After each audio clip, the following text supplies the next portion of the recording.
यंदा 10वीचा निकाल 95.81%. 10वीच्या निकालात कोकण विभागाची बाजी. कोकण विभागाचा 99.1% निकाल.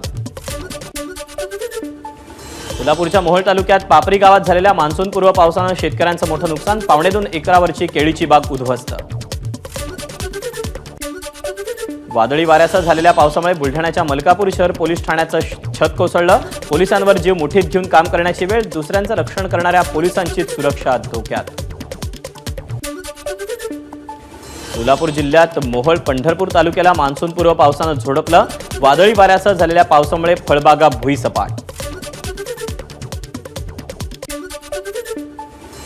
राज्यात अवकाळी पावसामुळे नुकसान झालेल्या शेतीचे तात्काळ पंचनामे भरून नुकसान भरपाई द्या. मुख्यमंत्री एकनाथ शिंदेंच्या मुख्य सचिव नितीन करीर यांना सूचना.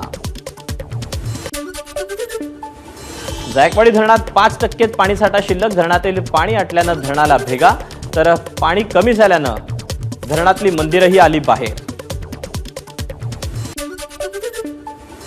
शालेय शिक्षणात मनुस्मृतीचा समावेश होऊ देणार नाही, छगन भुजबळांचं विधान. महाराष्ट्र ज्या महापुरुषांनी घडवला त्या महापुरुषांची शिकवण लहान मुलांना देणं गरजेचं, छगन भुजबळांची मागणी.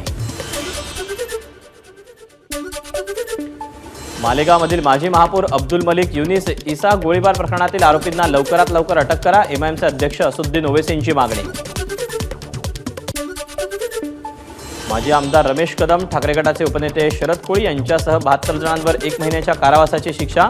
मोहोळमधल्या उड्डाण पुलाखालील जाळी तोडणं आणि पोलीस स्टेशनवर मोर्चा काढल्याप्रकरणी अडचणीत वाढ.